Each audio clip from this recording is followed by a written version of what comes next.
les hiéroglyphes égyptiens. On les connaît tous, ces images fascinantes, symboles d'une civilisation qui nous captive depuis des millénaires. Mais, et si leur véritable origine ne se trouvait pas du tout sur les rives du Nil? Si en fait, elle était cachée bien plus loin, au cœur même de la forêt équatoriale? C'est une théorie assez incroyable qu'on va décortiquer ensemble, une piste qui, si elle est juste, pourrait bien réécrire une bonne partie de l'histoire de l'écriture.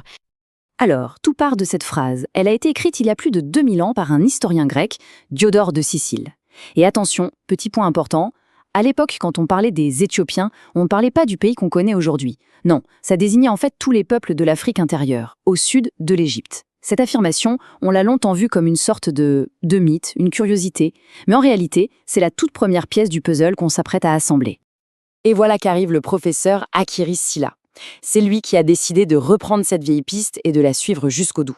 Et sa thèse, elle est carrément révolutionnaire. Pour lui, les hiéroglyphes ne seraient pas une invention sortie de nulle part en Égypte. Non, ce serait l'héritage d'une tradition symbolique beaucoup plus ancienne, née en plein cœur de l'Afrique équatoriale. Alors on va se lancer et suivre les preuves qu'il a méticuleusement rassemblées. Bon, la première piste qu'il nous propose, elle est purement linguistique. Et elle se cache dans un mot qu'on utilise tout le temps. Un mot qui, d'après le professeur Sylla, va nous emmener très loin, jusqu'à l'origine même de l'écriture. Et ce mot, c'est kubos, le mot grec ancien qui a donné notre cube. Ce qui est fascinant, c'est que l'étymologie classique, la version officielle on va dire, classe son origine comme inconnu, point final. Mais pour Sylla, cet inconnu, c'est justement là que tout commence. En remontant la piste de ce simple mot, il va nous montrer une connexion à laquelle personne n'avait vraiment pensé. Alors, le cheminement est vraiment fascinant. On part du grec kubos. À l'origine, ce mot, comme le mot koupa, la coupe, ça désigne un objet creux, un récipient. D'accord. Ensuite, Sylla fait le lien avec un mot de l'égyptien ancien, keb, et devinez ce que ça veut dire? Récipient ou vase. On y est presque. Ce récipient keb, c'était aussi le nom d'objet qu'on utilisait dans des jeux de hasard.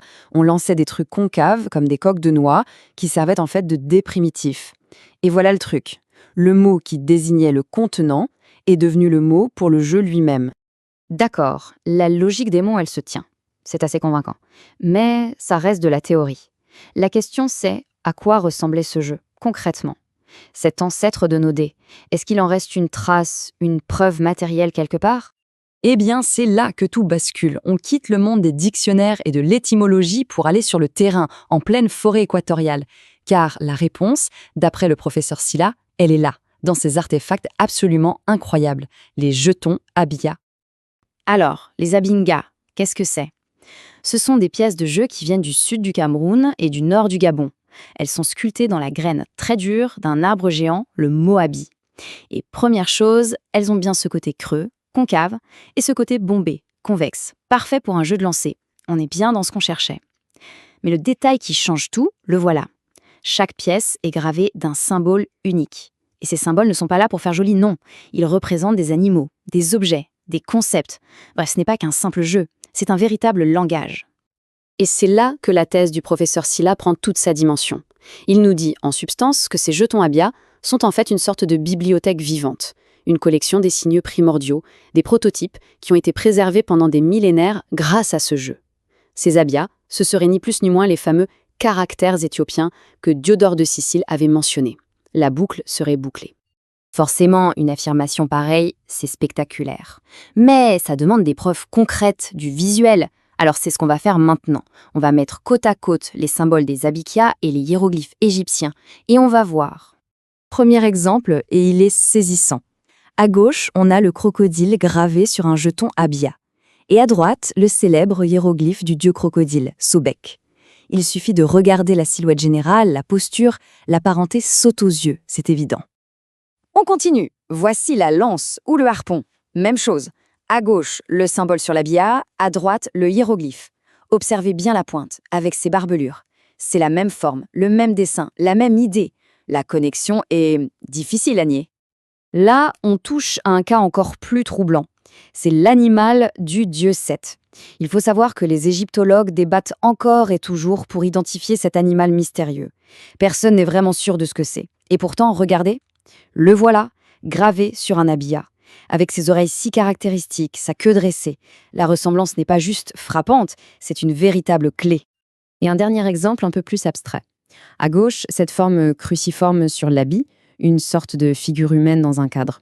À droite, on a le hiéroglyphe égyptien Imi, qui signifie celui qui est à l'intérieur. Il représente souvent une divinité dans son naos, son sanctuaire. Dans les deux cas, le concept de fond est le même. Un être sacré, protégé dans un espace clos. Bon, la piste linguistique, les preuves physiques avec les abyssias, les comparaisons visuelles, qu'est-ce qu'on fait de tout ça? Quel est le nouveau récit qui se dessine? Eh bien, la conclusion du professeur Silla, c'est une remise en cause assez profonde de ce qu'on pensait savoir. Sa thèse, c'est que les hiéroglyphes ne sont pas une invention ex nihilo sortie de terre dans la vallée du Nil. Non, ils seraient l'aboutissement, l'héritage d'une tradition symbolique beaucoup, beaucoup plus vieille, originaire du cœur de l'Afrique équatoriale.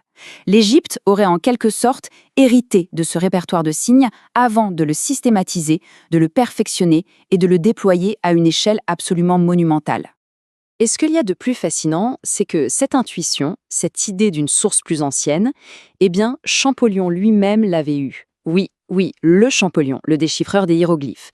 Il a écrit que l'Égypte ne conserve aucune trace de ses propres origines, ce qui suggère bien qu'il sentait qu'il fallait chercher ce commencement ailleurs. Toute cette enquête nous laisse donc avec une question absolument fondamentale. On a toujours appris à associer la naissance de l'écriture aux grandes civilisations des fleuves, n'est-ce pas?